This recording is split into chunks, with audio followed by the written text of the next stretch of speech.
بسم اللہ الرحمن الرحیم وبہ نستعین وصلی اللہ علی نبینا محمد وعلی آلہ وصحبہ اجمعین ومن تبعہم بإحسان الی یوم الدین وبعد۔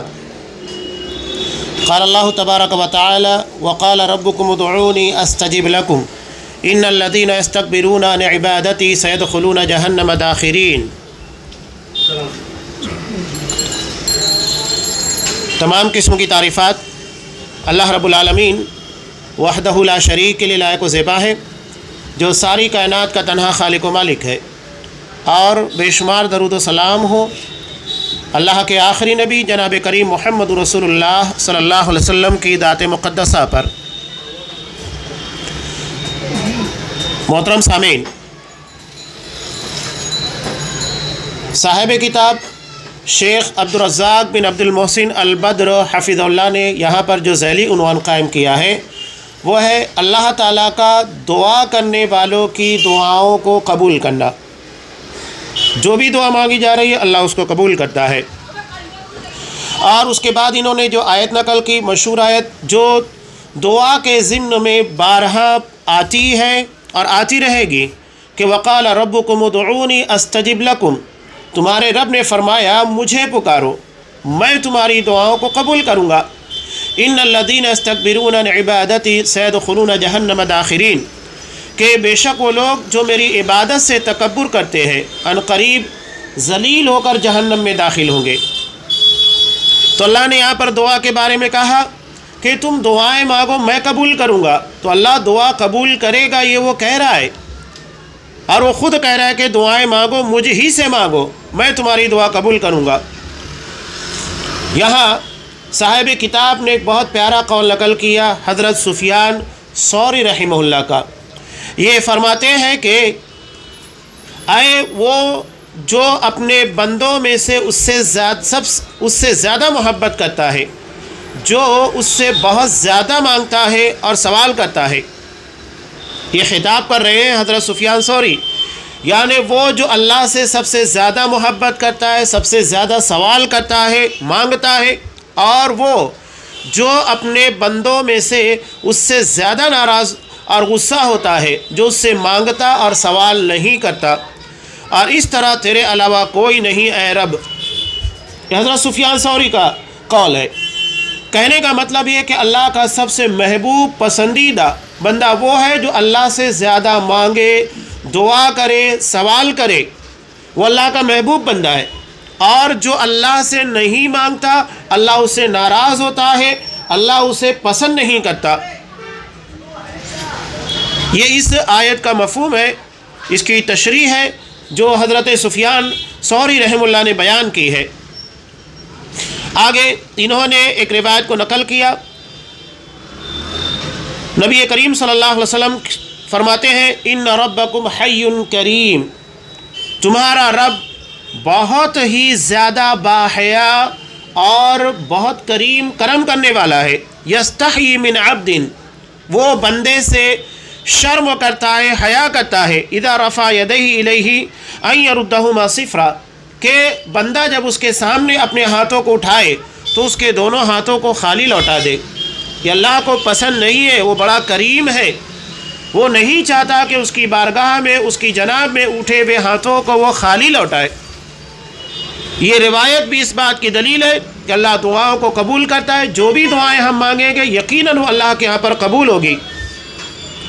آگے انہوں نے ایک اور روایت نقل کی حضرت ابو ہریرہ رضی اللہ تعالیٰ عنہ سے کہ رسول اللہ صلی اللہ علیہ وسلم نے ارشاد فرمایا ینزل ربنا تبارک و تعالی کل لیلۃ الی السماء الدنیا حین یبقى ثلث اللیل الآخر، کہ اللہ ہمارا پروردگار ہر رات کو اس وقت آسمان دنیا پر آتا ہے، نزول فرماتا ہے جب رات کا آخری تہائی حصہ باقی رہ جاتا ہے، یعنی رات کے 3 حصوں میں سے آخری کا جو حصہ باقی رہ جاتا ہے جسے تہجد کا وقت کہا جاتا ہے، تو اللہ آسمان دنیا کے پر، یعنی جو دنیا کے بالکل قریبی آسمان ہے، پہلا آسمان، اللہ وہاں نزول فرماتا ہے۔ اب یہ نزول عقیدے کا بہت اہم باب ہے کہ اللہ کس طرح نزول کرتا ہے، اس بارے میں ہم بحث نہیں کرتے۔ نزول کے پر ہمارا ایمان ہے کہ اللہ نزول اپنی شایان شان فرماتا ہے آسمان دنیا پر، لیکن اس کی کیفیت یہ ہم نہیں بیان کرتے۔ جیسا ہم کو بیان کر دیا گیا اس کے پر ہمارا ایمان ہے، اس کی کیفیت کے پر بحث کرنا اس کی اجازت ہمیں نہیں دی گئی۔ اور وہاں آنے کے بعد اللہ کہتا ہے مَن يَدْعُونِي فَأَسْتَجِيبَ لَهُ مَن يَسْأَلُنِي فَأُعْطِيَهُ وَمَن يَسْتَغْفِرُنِي فَأَغْفِرَ لَهُ۔ تین اہم باتیں اللہ ارشاد فرما رہا ہے۔ کون ہے جو مجھ سے دعا مانگے گا میں اس کی دعا، اس کی مراد، اس کی مانگ کو پوری کروں گا۔ کون ہے جو مجھ سے سوال کرے گا میں اسے عطا کروں گا، اور کون ہے جو مجھ سے مغفرت طلب کرے میں اسے بخش دوں گا۔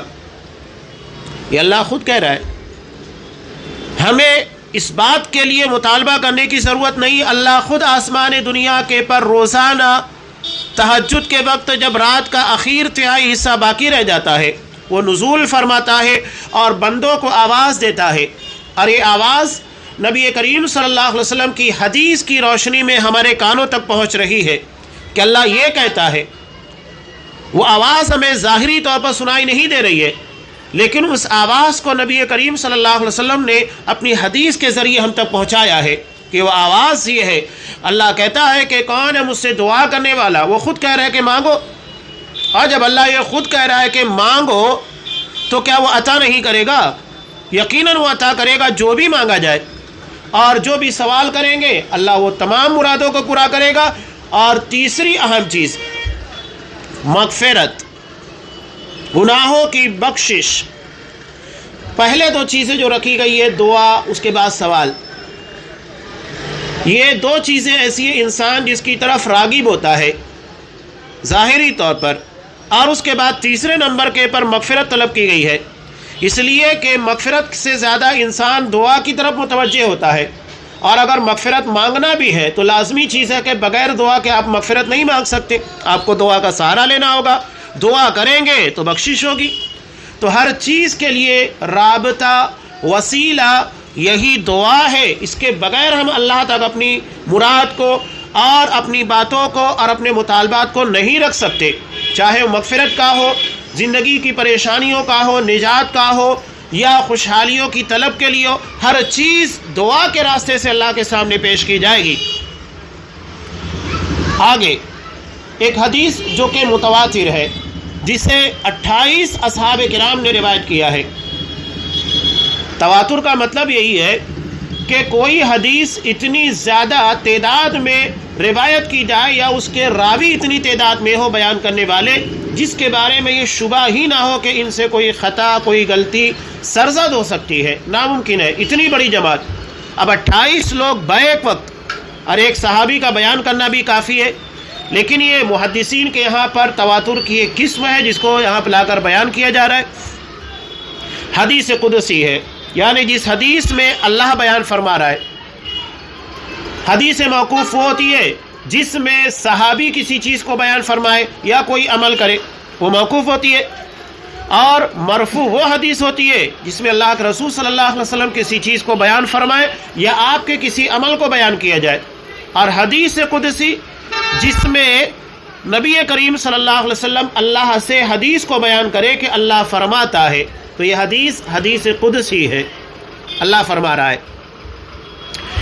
اللہ رب العزت اپنے متقی بندوں کے مقام اور مرتبے کو بیان کر رہا ہے کہ ان کا مقام اللہ کے کتنا بلند ہے، اور اللہ نے خود کہا قرآن مجید سورہ حجرات میں ان اکرمکم عند اللہ اتقاکم، تم لوگوں میں اللہ کے نزدیک سب سے زیادہ باعزت قابل تکریم کون ہے؟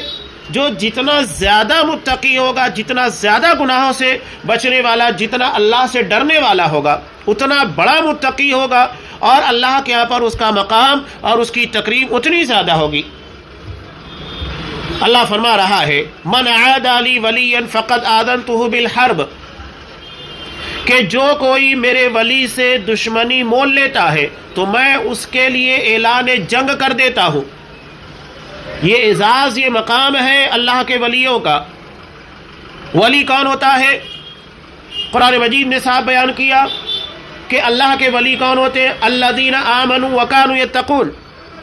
دو چیزیں قرآن مجید نے، دو صفات بیان کی۔ جو ایمان والے اور تقوی والے ہیں. ایمان کا مطلب یہ کہ عقیدہ توحید والے، اس لیے کہ ایمان یہ عقیدہ ہے. نبی کریم صلی اللہ علیہ وسلم نے ایمان کی سب سے اعلیٰ ترین شاخ کس کو قرار دیا؟ افضل کلمہ کون سا ہے؟ لا الہ الا اللہ محمد رسول اللہ.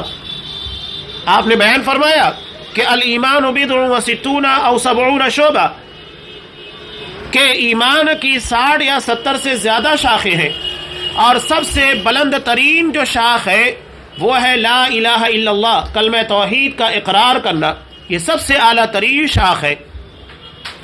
اور قرآن میں سورہ انعام کے اندر اللہ نے ارشاد فرمایا الذین، کہ جو لوگ ایمان لائے، الذین آمنوا ولم یلبسوا ایمانہم بظلم، اور انہوں نے اپنے ایمان میں ظلم یعنی شرک کی ملاوٹ نہیں کی.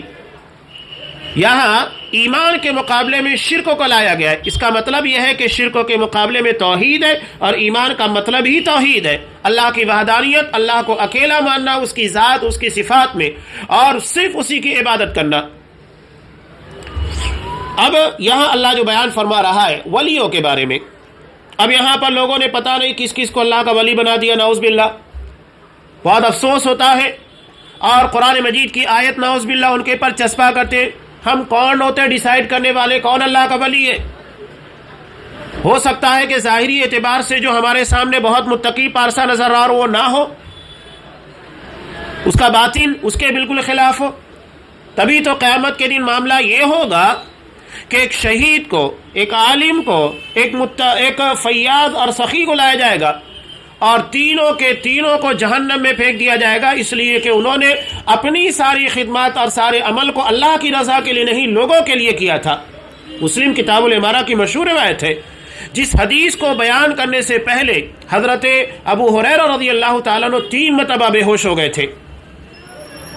یہ حدیث اتنی اہم ہے اس لیے کہ نیت کی خرابی یہ ہمارے تمام معاملات، بڑی بڑی خدمات کے پر پانی پھیر دیتی ہے. چاہے وہ شہادت ہو، چاہے وہ دعوت و تبلیغ ہو، یا اپنے پیسے کو اللہ کی راہ میں پانی کی طرح بہانا ہو، سب بے معنی ہو جاتا ہے. تو ظاہری اعتبار سے لگتا ہے، حقیقت میں نہ ہو. تو ہم کون ہوتے ڈیسائیڈ کرنے والے اللہ کا ولی کون؟ یہاں لوگ کبھی خواجہ کے بارے میں، شیخ عبد القادر جیلانی، اور پتہ نہیں کن کن پیر ولی بزرگوں کے بارے میں بات کہتے ہیں. نبی کریم صلی اللہ علیہ وسلم نے جب آپ کے صحابی تھے حضرت عثمان بن مظعون رضی اللہ تعالیٰ عنہ، ان کی وفات ہوئی. ان کی وفات پر ان کی پڑوسن جو تھی وہ کہنے لگی کہ تمہارا ٹھکانہ تو جہنم ہے، نعوذ باللہ، تمہارا ٹھکانہ جنت ہے، اللہ نے تمہیں بخش دیا ہے. تو اللہ کے رسول صلی اللہ علیہ وسلم نے پوچھا کہ تم کس بنیاد پر کہہ رہی ہو کہ اللہ نے ان کی بخشش کر دی، ان کو جنت میں داخل کر دیا؟ دلیل کیا ہے؟ تو کہا کہ اللہ کا رسول وہ آپ کے صحابی ہیں، آپ کے ساتھ رہے، ایمان کے پر موت ہوئی ہے. کہا کہ نہیں، اس طرح کسی کے بارے میں نہیں کہنا چاہیے. میں خود نہیں جانتا میرے ساتھ کیا ہوگا، تمہارے ساتھ کیا ہونے والا ہے. ہم امید کر سکتے ہیں، دعا کر سکتے ہیں، یہ حکم ہے، لیکن کسی کے پر ہم ڈائریکٹلی یہ فیصلہ نہیں نافذ کر سکتے کہ اللہ نے اس کو بخش دیا، اللہ نے اس کو جنت میں داخل کر دیا، جب تک کہ اس کے پر اللہ کی طرف سے واضح دلیل موجود نہ ہو. اس کے بعد سے وہ پڑوسن کہتی ہے صحابیہ کہ میں نے آئندہ کسی کے بارے میں اس طرح کی بات نہیں کی. ایک صحابی کے بارے میں جب یہ کہا جا رہا ہے تو بقیہ لوگوں کے بارے میں یہ کیا حکم رہ جاتا ہے؟ حضرت عمر فاروق رضی اللہ تعالیٰ عنہ کہتے ہیں مجھے بڑی حیرت ہوتی تھی کہ ایک شخص جو بہت متقی تھا، بڑا پارسا تھا، میں جس کے تقوی و طہارت کو دیکھ کر حیرت کرتا تھا کہ کتنا متقی، کتنا پارسا ہے، نمازوں کا پابند ہے. لیکن جب اس کی موت واقع ہوئی تو میں نے دیکھا کہ حضرت حذیفہ رضی اللہ تعالیٰ عنہ یہ اس کی نماز جنازہ کے وقت چھپکے سے کھسک گئے. میں سمجھ گیا کہ یہ منافق آدمی ہے، اس لیے کہ حضرت حذیفہ کو اللہ کے رسول صلی اللہ علیہ وسلم نے منافقوں کا نام ما ولدیت بتایا تھا، لیکن منع کیا تھا کسی کو بتانا نہیں، تو انہوں نے کسی کو نہیں بتایا. اور یہ ان کا نماز جنازہ سے نکل جانا اس بات کی دلیل ہے کہ وہ منافق تھا، اس لیے کہ منافقوں کے بارے میں حکم ہے کہ اگر پکا یقین ہے کسی شخص کے نفاق کے بارے میں تو اس کی نماز جنازہ نہیں پڑھنا ہے. عبداللہ بن ابی کے بارے میں اسی کے تناظر میں قرآن مجید کی آیت نازل ہوئی وَلَا تُصَلِّ عَلَىٰ أَحَدٍ مِّنْهُمْ مَاتَ أَبَدًا وَلَا تَقُمْ عَلَىٰ قَبْرِهِ کہ اگر ان منافقوں میں کوئی مر جائے تو اس کی نماز جنازہ نہیں پڑھنا ہے، نہ اس کی قبروں کے پاس کھڑے ہو کر اس کے لیے دعا کرنا ہے۔ اتنی وضاحت۔ ہاں انجانے میں اگر پڑھا ہے اس کی بات الگ ہے، اللہ کا رسول نے منع کیا تھا دوسروں کو بتانے سے، اس لیے وہ کسی کو روک بھی نہیں سکتے تھے۔ تو انجانے میں اگر ہم اس طرح کسی کی نماز جنازہ پڑھ لیں یا کسی ایسے شخصوں کی جو کلمہ گو مشرک ہے، کوئی بات نہیں ہے۔ ہم کو حکم دیا گیا ظاہر کا، ہم اس کے باطن کو جھانک کر نہیں دیکھ سکتے۔ تو بتانے کا مقصود یہ کہ ایک شخص کے بارے میں حضرت عمر فاروق جیسی جہاں دیدہ شخصیت وہ چوک گئے کہ اس کے ظاہری تقوی کو، طہارت کو دیکھ کر یہ سمجھ بیٹھے کہ بہت متقی ہے، لیکن اس کے موت کے بعد پتہ چلا کہ حقیقت میں منافق تھا، نعوذ باللہ۔ کتنی بڑی بات ہے۔ اور یہاں ہم دھڑلے کے ساتھ صرف یہ نہیں کہہ رہے کہ وہ اللہ کے ولی ہے، بلکہ بڑی بڑی باتیں بیان کر رہے ہیں، ایسی ایسی باتیں کہ نعوذ باللہ جو نبیوں کے اختیار میں نہیں بلکہ اللہ سے بڑھ کر باتیں بیان کی جاتی ہیں کہ اللہ نے کسی کی موت کا فیصلہ کر دیا۔ شیخ عبد القادر جیلانی کو اتنی زیادہ طاقت اور استطاعت اور اختیارات کہ اس کی موت کو زندگی کے اندر تبدیل کر دیا۔ ملک الموت سے روح کا فرشتہ روح کا تھیلا لے لیا اور اس کے بعد اس کی روح کو واپس لوٹا دیا۔ یہاں تک کہ لوح محفوظ کے اندر تبدیلیاں کر سکتے ہیں کہ کسی کی موت واقع ہو گئی تو کتنی ہونا چاہیے، 20 سال 30 سال 40 سال، اتنے اختیارات نعوذ باللہ کہ اللہ سے بڑھ کر ان کے پاس اختیارات آ گئے۔ اللہ نے جو فیصلہ کیا اس کے فیصلے کو چیلنج کر رہے، جبکہ آپ صلی اللہ علیہ وسلم نے صاف کہا لا راد لقضائہ، اللہ کے فیصلوں کو رد کرنے، ٹھکرانے، تبدیل کرنے کی کسی کو جرأت نہیں ہے، کوئی نہیں کر سکتا یہ کام۔ تو یہ ولی جو یہاں بیان کیا گیا ہے حقیقت میں اللہ ہی جانتا ہے کہ وہ کون ولی ہے۔ اور یہاں انسان کا عقیدہ جب ڈگمگاتا بگڑتا ہے، ساری چیزیں عقیدے کے پر منحصر ہوتی ہے۔ اگر عقیدہ پاک و صاف ہوگا، توحید کے پر قائم ہوگا تو اس کی زندگی کے اندر ویسی شفافیت نظر آئے گی، اور اگر وہ چیز نہیں ہوگی تو انسان کہاں کیسے کتنے گھٹیا پن کا مظاہرہ کر دے کچھ نہیں کہا جا سکتا۔ میں ایک واقعہ اکثر بیان کرتا ہوں اس لیے کہ آنکھوں دیکھا ہوا ہے، آپ نے بھی بازار میں دیکھا ہوگا ایک شخص جو انتہائی غلیظ، نہ اسے کسی نے کبھی قضائے حاجت کا جیل جاتے ہوئے دیکھا، نہ کبھی غسل کرتے ہوئے دیکھا، جگہ کے پر بیٹھا رہتا تھا جسے دیکھ کر گھن آتی تھی۔ لیکن عقیدت مندی انسان جب گمراہ ہوتا ہے تو کیا کرتا ہے؟ عورتیں اس کے منہ کا تھوکا ہوا پان جو اس منہ میں چباتا تھا اسے بطور تبرک کے استعمال کرتی تھی، نعوذ باللہ، جسے دیکھ کر ہمیں قے آ جائے، الٹی آ جائے۔ یہ عقیدے کے بگاڑ کے اسباب ہے، کیا کر سکتی ہیں؟ کچھ نہیں کہا جا سکتا۔ تو یہ ولی نہیں ہے۔ اور یہ صوفیوں نے ایک ڈھکوسلا نکال دیا، فنا فی اللہ، یعنی یہ ولایت کے ایسے مقام پر پہنچ جاتے ہیں نعوذ باللہ کہ ان کے پر سے فرض، سنت، نفل سب ساقط ہو جاتا ہے۔ اب انہیں نہ نماز پڑھنے کی ضرورت، نہ روزہ رکھنے کی ضرورت، کوئی عبادت کی ضرورت نہیں، نہ غسل کی، نہ پاکیزگی کی، بلکہ ان میں اتنے نالائق ہوتے ہیں گئے گزرے جو کبھی غسل نہیں کرتے، جس کی بالکل واضح مثال ہے۔ اور اس کے مرنے کے بعد آپ دیکھیں قبرستان کے اندر ایک مزار بھی بنا دیا گیا بڑا سا۔ یہ عقیدے کے بگاڑ کا نتیجہ ہوتا ہے۔ تو یہاں اللہ جو بیان کر رہا ہے، جو ولی سے، ولی کون ہوتا ہے؟ قرآن نے کہا الذین آمنوا وکانوا یتقون، جو ایمان والے، صحیح عقیدے والے اور تقوی والے، گناہوں سے بچنے والے ہوتے، وہ اللہ کے ولی ہیں۔ یہ دو صفات جن لوگوں کے اندر جتنی زیادہ ہوگی اس کا مطلب وہ اتنا بڑا ولی ہے۔ اور قرآن نے جب یہ کہا کہ تقوی، بچنا، یعنی جو جتنے بڑے گناہ سے بچے گا اتنا بڑا ولی ہوگا، تو سب سے بڑا گناہ کون سا ہے؟ شرک ہے۔ تو شرک سے بچنے والا حقیقت میں سب سے بڑا ولی ہے، اس لیے کہ وہ سب سے بڑے گناہ سے بچ رہا ہے، شرک سے، بدعات سے، خرافات سے۔ تو حقیقت میں اللہ کے ولی کون ہے؟ جو شرک سے بچتے ہیں، جو بدعات سے بچتے ہیں، خرافات سے، رسمیات سے اپنے آپ کو بچاتے ہیں، رسومات سے علیحدگی اختیار کرتے ہیں، وہ اللہ کے ولی ہے۔ اور یہی دراصل معیار ہے اللہ کے یہاں پر ولایت کا، وہ نہیں جو ہم نے بنا کر رکھا ہے۔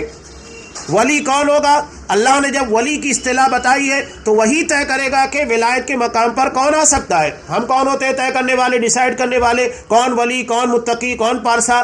یہ اللہ طے کرے گا۔ اللہ طے کر رہا ہے کہ حقیقت میں ولی ایمان اور تقوی والے ہوتے، اور جن لوگوں کے اندر یہ دونوں چیزیں نہیں ہیں، اور اگر کسی کے اندر صرف شرک ہی ہے، اس کے بعد اگر وہ کتنا بڑا بھی متقی پارسا بظاہر نظر آئے، 5 وقتہ نمازی ہو، ہمیشہ تہجد کی نماز ادا کرے، رمضان المبارک کے روزوں کے علاوہ کسی نفل و روزے کو نہ ترک کرے، ہر سال حج کرے، عمرہ کرے، قربانی کرے، کوئی فائدہ نہیں ہے، وہ متقی ہے ہی نہیں، نہ وہ اللہ کا ولی ہے۔ بنیادی چیز جس کو اللہ نے بیان کی وہ یہ ہے کہ وہ شرک سے بچنے والا، بدعات اور خرافات سے بچنے والا ہو۔ اس کے بعد جتنا زیادہ انسان آگے دیگر گناہوں سے بچے گا، انشاءاللہ اتنا بڑا ولی بنے گا اور اللہ کے اتنا قریب ہوگا۔ ولی اس کا مطلب ہوتا ہے قریبی۔ اللہ کی قربت کیسے حاصل ہوگی؟ اللہ کی قربت حاصل ہوگی نیکیوں سے۔ انسان گناہ کرتا ہے تو دور چلا جاتا ہے، نیکی کرتا ہے اللہ کے قریب آتا ہے۔ توبہ کا مطلب یہ ہوتا ہے کہ غلط راستے سے صحیح راستے کی طرف یو ٹرن لینا، تو نیکی ہمیں یو ٹرن دکھاتی ہے اللہ کی قربت کا، اللہ کی نزدیکی کا، اور گناہ انسان کو اللہ سے دور کرتا ہے اور اللہ کی قربت سے محروم کر دیتا ہے۔ تو اللہ ولی کے بارے میں کہہ رہا ہے یہاں ضمناً۔ میں نے تفصیل اس لیے بیان کر دی کہ اس حدیث کو لے کر لوگ دھوکہ دینے کی کوشش کرتے ہیں، جبکہ اللہ کے ان حقیقی ولیوں کے بارے میں ہے۔ لوگ کیسے کیسے نہیں دھوکہ دیتے۔ اہل سنت والجماعت اس لفظ کو استعمال کر کے دھوکہ دیا جا رہا ہے۔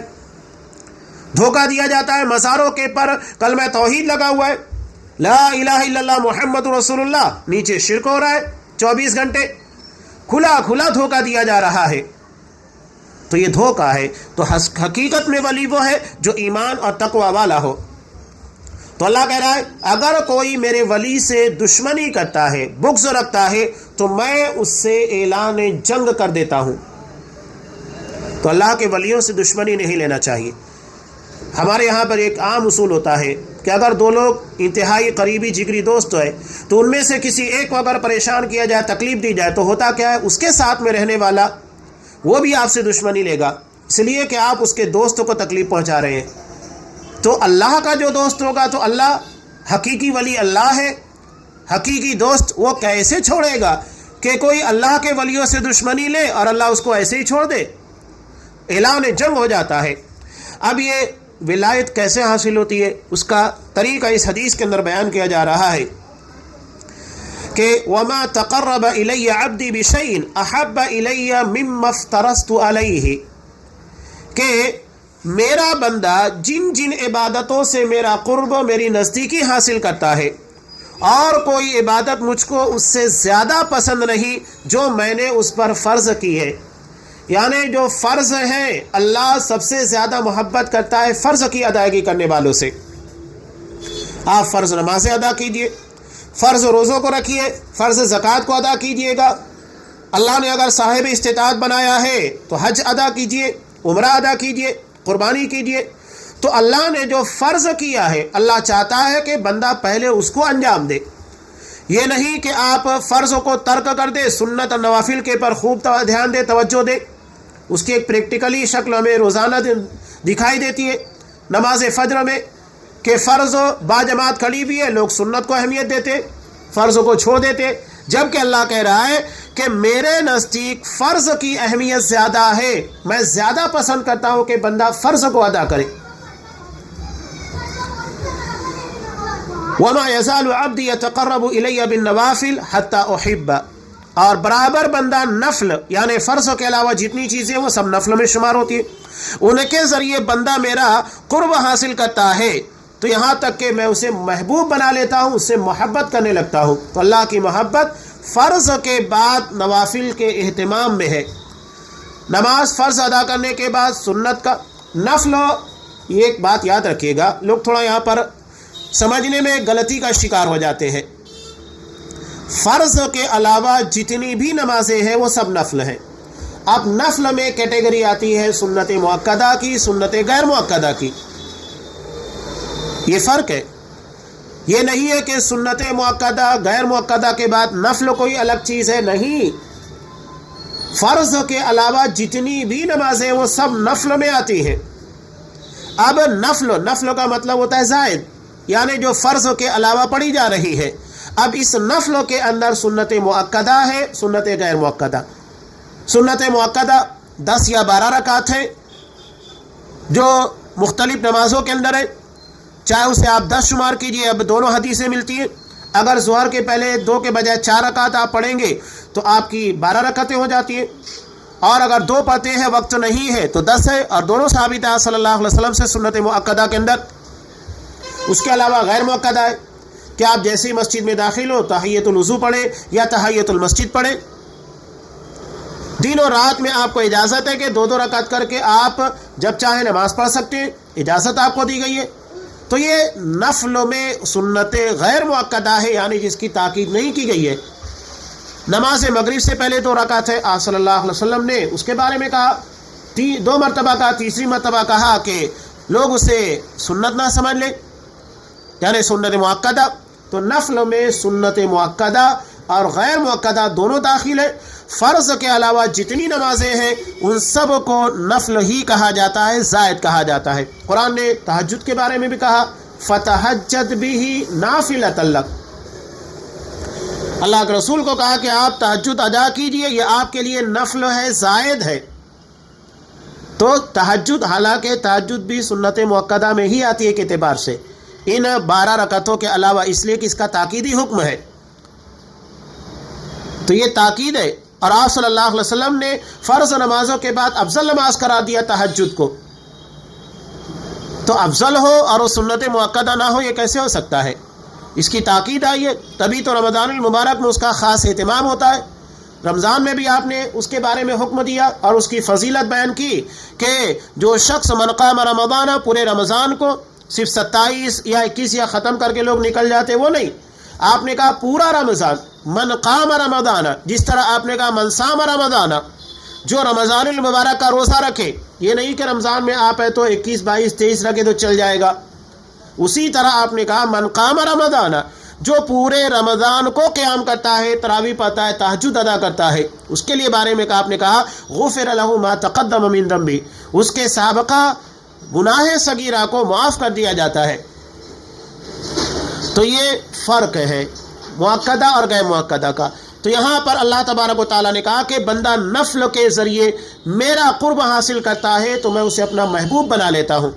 اس کے بعد آگے کہہ رہا ہے فَإِذَا أَحْبَبْتُهُ، جب میں اسے محبت کرنے لگتا ہوں وہ میرا محبوب بن جاتا ہے، كُنْتُ سَمْعَهُ الَّذِي يَسْمَعُ بِهِ، تو میں اس کا کان بن جاتا ہوں جس سے وہ سنتا ہے، وَبَصَرَهُ الَّذِي يُبْصِرُ بِهِ، اس کی آنکھ بن جاتا ہوں جس سے وہ دیکھتا ہے، وَيَدَهُ الَّتِي يَبْطِشُ بِهَا، اس کا ہاتھ بن جاتا ہوں جس سے وہ پکڑتا ہے، وَرِجْلَهُ الَّتِي يَمْشِي بِهَا، اس کا پیر بن جاتا ہوں جس سے وہ چلتا ہے، وَإِن سَأَلَنِي لَأُعْطِيَنَّ، اور مجھ سے جب وہ مانگتا ہے، دعا کرتا ہے تو میں اسے یقیناً عطا کرتا ہوں، وَلَئِنِ اسْتَعَاذَنِي، اور جب وہ مجھ سے کسی کے بارے میں پناہ طلب کرتا ہے تو لَأُعِيذَنَّ، میں یقیناً اسے پناہ عطا کرتا ہوں۔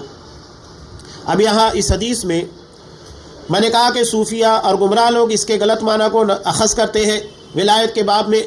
اللہ نے یہاں پر بیان کیا میں اس کا کان بن جاتا ہوں جس سے سنتا ہے، اس کی آنکھ بن جاتا ہوں جس سے وہ دیکھتا ہے، اس کا ہاتھ بنتا ہوں جس سے پکڑتا ہے، پیر بن جاتا ہوں جس سے چلتا ہے۔ تو کیا یہ وحدت الوجود ہے؟ لوگ اس سے نعوذ باللہ وحدت الوجود، فنا فی اللہ، اللہ کی ذات میں فنا ہونے کا باطل کفریہ شرکیہ عقیدہ اخذ کرتے ہیں، جبکہ اس حدیث کا مفہوم وہ نہیں ہے جو بیان کرنے کی کوشش کی جاتی ہے۔ یہ عربی استعارے ہیں۔ مثال کے طور پر اگر ہم کسی کو کہتے ہیں کہ بہت بہادر ہے تو ہم اس کو کیا کہتے ہیں؟ شیر ہے۔ تو کیا حقیقت میں وہ جسمانی طور پر شیر بن جاتا ہے؟ اس کی حیث شیر میں تبدیل ہو جاتی ہے؟ کہنے کا مطلب یہ ہوتا ہے کہ جس طرح شیر میں بہادری ہوتی ہے، جسارت ہوتی ہے، ہمت اور جرأت ہوتی ہے، اس کے اندر بھی وہ چیز ہے۔ یہاں بھی اللہ نے جو بیان کیا کہ میں اس کا کان بن جاتا ہوں جس سے وہ سنتا ہے، تو اس کا مطلب یہ ہے کہ اللہ، یہ بندہ وہی بات سنتا ہے جو اللہ کو پسند ہے، اللہ کی ناپسند کوئی چیز وہ نہیں سنتا۔ اور اپنی نگاہوں سے انہی چیزوں کو دیکھتا ہے جو صرف اللہ کو پسند ہو، اللہ کو مطلوب ہو، اور اپنے ہاتھوں سے وہی چیز پکڑتا ہے جو اللہ نے اسے پکڑنے کا حکم دیا، پیر اسی جگہ لے جا کر چلتا ہے جہاں اللہ نے چلنے کا حکم دیا. یہ اس کا مفہوم ہے. یہ نہیں کہ نعوذ باللہ اللہ اس کی ذات میں سمو جاتا ہے یا یہ اللہ کی ذات میں فنا ہو جاتا ہے. اسی لیے تو حدیث میں آگے اس چیز کی وضاحت بھی ہو گئی ہے. اللہ حکیم ہے، علیم، و سب جانتا تھا کہ غلط معنی لیا جائے گا. قرآن میں صاف کہا لا یاتیہ الباطل من بین یدیہ ولا من خلفہ، کہ قرآن میں اور اس کے لائے ہوئے دین میں باطل آگے پیچھے کہیں سے داخل نہیں ہو سکتا. اس لیے کہ یہ تنزیل الحکیم الحمید، یہ لائق تعریف حکمت والی ذات کا اتارا ہوا نازل کردہ کلام ہے، تو اللہ کا اتارا ہوا دین ہے. باطل کبھی بھی اس میں داخل نہیں ہو سکتا، آگے پیچھے دائیں بائیں اوپر نیچے کہیں سے نہیں. تو اللہ نے کیا کہا؟ جب وہ مجھ سے سوال کرتا ہے تو میں اسے عطا کرتا ہوں. کہنے کا مطلب یہ کہ دونوں الگ ہیں، خالق اور مخلوق دونوں الگ ہیں. بندہ اتنی عبادت کرنے کے بعد اللہ کا محبوب بن جاتا ہے، اللہ کا قریبی بن جاتا ہے، لیکن وہ اللہ کی ذات میں نہیں سماتا، نہ اس کی ذات میں فنا ہوتا ہے. نہیں، اسی لیے تو اللہ کہہ رہا ہے کہ جب وہ مجھ سے مانگتا ہے تو میں اسے عطا کرتا ہوں، جب وہ کسی کے بارے میں مجھ سے پناہ طلب کرتا ہے تو میں اسے پناہ دیتا ہوں. اگر کوئی شخص نعوذ باللہ اللہ کی ذات میں سما جائے تو کسی سے پناہ لینے کی اس کو ضرورت کیا ہوگی، یا اس کو مانگنے کی ضرورت کہاں رہ جاتی ہے؟ تو اس کے مفہوم کی وضاحت یہی دو جملے کر رہے ہیں کہ وہ اللہ کی ذات میں نہ سماتا ہے نہ فنا ہوتا ہے، وہ مخلوق کے مخلوق رہتا ہے، محتاج کے محتاج ہی رہتا ہے، اس کی محتاجگی نہیں دور ہوتی، وہ اللہ کا فقیر ہی رہتا ہے. یہی بات ہے جو اس حدیث کے اندر بیان کی گئی ہے. اور اس حدیث کو لانے کا یہاں پر مقصود یہی ہے کہ اللہ دعائیں قبول کرتا ہے. اسی لیے کہ دو چیز کا تذکرہ یہاں پر کیا کیا گیا؟ جب وہ اس سے سوال کرتا ہے تو میں اسے عطا کرتا ہوں، جب وہ کسی چیز کے بارے میں مجھ سے پناہ طلب کرتا ہے تو پناہ دیتا ہوں. یہ اللہ کہہ رہا ہے کہ وہ دعا مانگتا ہے تو میں اس کی دعا کو قبول کرتا ہوں، وہی بتانا یہاں پر مقصود ہے. اسی لیے یہاں پر صاحب کتاب ان تمام چیزوں کو بیان کرنے کے بعد کہہ رہے ہیں کہ یہ تمام احادیث اس بات پر واضح دلالت کرتی ہے کہ بے شک اللہ تعالیٰ اپنے مومن بندوں کی دعاؤں کو رد نہیں کرتا، قبول کرتا ہے اور ان کو محروم نہیں کرتا. لیکن ایک اشکال ہے جو آگے بیان کر رہے ہیں. ایک اشکال یہ ہوتا ہے جس کو حافظ ابن حجر نے ذکر کیا کہ بے شک نیک صالح اور عبادت گزار لوگوں کی ایک جماعت نے بہت دعائیں کی لیکن ان کی دعا قبول نہیں ہوئی. یہ سوال پیدا ہوتا ہے کہ آخر ان کی دعا کیوں نہیں قبول ہوئی؟ آج بھی ہم دیکھتے ہیں کہ حرم میں مسلسل مسلمانوں کے حق میں دعائیں مانگی جا رہی ہیں، لیکن بظاہر ہم کو لگ رہا ہے کہ دعا قبول نہیں ہو رہی ہے، حالانکہ دعا مانگی جا رہی ہے، خصوصی طور پر رمضان المبارک میں مانگی جا رہی ہے. تو کیا وجہ ہے؟ ایک اشکال ہے، ذہن میں پیدا ہوتا ہے، تو اسی کا جواب یہاں پر دیا ہے. تو علامہ ابن حجر رحمۃ اللہ علیہ کہتے ہیں کہ دعا کا قبول ہونا مختلف طرح سے ہوتا ہے. دعا جو قبول کی جا رہی ہے، کبھی فوری طور پر وہی چیز مل جاتی ہے جو بندے نے مانگی، فوری طور پر مل گئی. تو کبھی کسی حکمت کی وجہ سے تاخیر سے ملتی ہے. تاخیر کا مطلب یہ نہیں کہ اللہ دیر سے دیتا ہے، جیسا کہ ہم لوگ کے یہاں پر لوگ کہتے ہیں کہ اللہ کیا دیر اندھیر نہیں، اللہ کے ہر چیز اپنے وقت پر ہوتی ہے. لِكُلِّ أَجَلٍ مُّسَمًّى، ہر چیز اللہ کے یہاں پر اپنے متعینہ وقت کے پر ٹھہرا دی گئی ہے. ہمارے اعتبار سے تاخیر ہوتی ہے، وہ ہمیں لگتا ہے کہ تاخیر نہیں، وہ بالکل صحیح وقتوں پہ ملتی ہے، نہ اس میں تاخیر ہوتی ہے نہ تعجیل، اپنے وقتوں پر ملتی ہے. تو کبھی وہ چیز نہیں ملتی بلکہ دوسری چیز مل جاتی ہے جو زیادہ فائدہ مند ہو. میں اس کی اکثر مثال دیا کرتا ہوں. عام طور سے جب بچہ بیمار ہوتا ہے یا ہم بھی بیمار ہوتے ہیں تو ڈاکٹر کچھ چیزوں کو منع کر دیتا ہے کہ آپ ہے تو زیادہ تیل والا مت کھائیے، آپ گوشت مت کھائیے، مسالے دار چیزیں مت کھائیے. لیکن ہوتا یہ ہے کہ آپ وہی چیز طلب کرتے ہیں، طبیعت چاہتی ہے کہ یہی ملنا چاہیے مجھے. ٹھیک ہے، ہم بڑے ہیں، ہم کنٹرول کر لے جاتے ہیں، لیکن بچے نہیں کنٹرول کرتے، انہیں ان ساری چیزوں کا شعور نہیں ہوتا، احساس نہیں ہوتا. تو بچہ اگر کوئی ایسی چیز بیماری میں مانگتا ہے یا عام دنوں میں بھی مانگتا ہے، ہم کو لگتا ہے کہ یہ اس کی صحت کے لیے نقصان دہ ہے، تو ہم کیا کرتے ہیں؟ وہ چیز نہیں دیتے جو مانگ رہا ہے، جو اس کے اعتبار سے اچھی لگ رہی ہے. اس سے بہتر چیز بچے کو دیتے ہیں جو اس کے لیے فائدہ مند ہو، صحت مند ہو، مفید ہو. تو اللہ کے نزدیک تو ہم بچے سے کہیں زیادہ گزرے. ہو سکتا ہے کہ کوئی چیز ہم مانگ رہے ہیں لیکن ہمارے لیے مناسب نہیں ہو، مفید نہیں ہو، ہمیں لگ رہا ہو کہ ہاں یہ بہت مفید ہے ہمارے لیے، لیکن اللہ علیم ہے، اللہ حکیم ہے، وہ بہتر جانتا ہے کہ وہ چیز مفید ہے کہ نہیں ہے. تو اللہ اگر نہیں دے رہا ہے یا اس سے بہتر کوئی چیز دے رہا ہے، یہ بھی اس کی حکمت کا تقاضا ہے. ورنہ اگر ہم جو چاہیں وہی اللہ تعالیٰ کرنے لگے اور وہ چیز ہمارے لیے نقصان دہ ہو تو کتنا بڑا مسئلہ پیدا ہو جائے گا. کبھی کبھی انسان کے لیے دولت بھی فتنہ بن جاتی ہے. انسان شراب، کباب اور بہت سارے فتنوں کا شکار ہو جاتا ہے دولت کی بنیاد پر. کبھی کبھی اسی دولت کے نشے کی بنیاد کے پر دوسروں کو حقیر اور ذلیل کرنے کی کوشش کرتا ہے، یہ بھی ہوتا ہے. تو اگر اللہ نے ہمیں دولت سے محروم رکھا ہے تو یہ اس کی حکمت ہے. یہ بھی ہوتا ہے. کبھی یہ ہوتا ہے کہ بہت زیادہ علم بھی انسانوں کو غرور اور تکبر کی راہ کے پر لے جاتا ہے، یعنی وہی علم اس کی گمراہی کا ذریعہ بن جاتا ہے. یہ بھی ہوتا ہے. تو اللہ نے جتنا علم عطا کیا وہی ہمارے لیے سود مند ہے، فائدے مند ہے. تو یہاں بتانے کا مقصود یہ کہ اگر مناسب ہے فوری طور پر ملتا ہے. اور پیچھے دروس میں نے بیان بھی کیا بہت ساری چیز. اللہ کے رسول صلی اللہ علیہ وسلم سے ایک صحابی نے کہا، بخاری کی روایت، بارش نہیں ہو رہی ہے، آپ بارش کی دعا کیجئے. آپ صلی اللہ علیہ وسلم نے ممبر کے پر سے ہاتھ اٹھایا، بارش نازل ہو گئی. حدیث گار ہے 3 لوگ بنی اسرائیل کے پھنسے ہوئے تھے، تینوں نے دعا مانگی، فوری طور پر دعا قبول ہوئی. وہ چٹان جو اس دہانے کے پر آ کر اٹکی ہوئی تھی ہٹ گئی تو فوری طور پر بھی. حضرت امام احمد بن حنبل رحمہ اللہ، انہوں نے جب انہیں پابجولہ کشتی میں سوار کر کے لے جایا جا رہا تھا تو انہوں نے اللہ سے دعا مانگی. اسی حالت میں ان کے ازار کا ناڑا ٹوٹ گیا تھا. اب وہ ہاتھ سب بندھے ہوئے تھے بیڑیوں میں، وہ کیسے اسے باندھتے یا پکڑتے؟ انہوں نے دعا مانگی، اللہ ان ظالموں کے سامنے مجھے ذلیل نہ کرنا. فوری طور پر جڑ گیا. تو اللہ نے دعا فوری طور پر جیسا مناسب تھا قبول کر لی. اور کبھی یہ ہوتا ہے کہ دعا قبول ہو جاتی ہے ظہور، یعنی اس دعا کا اثر جو ہونا چاہیے یا اس دعا کا جو وقت ہوتا ہے وہ نہیں ہوتا ہے جس وقت مانگی جا رہی ہے. ابھی مانگ رہے ہو، بعد میں قبول ہوتی ہے، بعد میں اس کا اثر ظہور ہوتا ہے. حضرت ابراہیم علیہ السلام نے کعبۃ اللہ کی تعمیر کے وقت دعا مانگی تھی، ربنا وبعث فیہم رسولا، اللہ ان لوگوں کے درمیان ایک رسول مبعوث کرنا جو انہی کے خاندان، انہی کی برادری، انہی کی جنسوں سے ہو. دعا مانگی، قریب 3000 سال کے بعد آپ صلی اللہ علیہ وسلم کی ولادت ہوئی. اس دعا کو اللہ نے قبول کیا. ایسا نہیں ہے کہ دعا قبول نہیں ہوئی تھی لیکن ظہور کب ہوا؟ 3000 سال کے بعد دعا قبول ہو گئی تھی. اللہ کے رسول صلی اللہ علیہ وسلم کی ولادت ہوئی، بعثت ہوئی. یا کوئی دوسری چیز مل جاتی ہے یا آگے اور بھی بہت ساری چیزیں، اللہ اتنی مصیبتیں ٹال دیتا ہے. آگے اور بھی بہت ساری چیزیں آ رہی ہے. علامہ ابن حجر رحمہ اللہ نے کہا کہ ہر دعا کرنے والے کی دعا قبول ہوتی ہے، لیکن اس کا قبول ہونا مختلف طرح سے ہوتا ہے. کبھی فوراً وہی چیز مل جاتی ہے جس کی دعا کی گئی، جیسا کہ تفصیل، اور کبھی وہ چیز نہیں ملتی بلکہ اس کے بدلے دوسری چیز دی جاتی ہے جو ہمارے لیے بہتر ہو. اور اس معنی کی بہت ساری احادیث بھی یہاں پر انہوں نے کئی روایات کو نقل کیا. حضرت عبادہ بن صامت رضی اللہ تعالیٰ عنہ سے روایت ہے کہ رسول اللہ صلی اللہ علیہ وسلم نے ارشاد فرمایا، ما علی الارض مسلم يدعو الله تعالى بدعوة إلا آتاه الله إياه أو صرف عنه من السوء مثلها.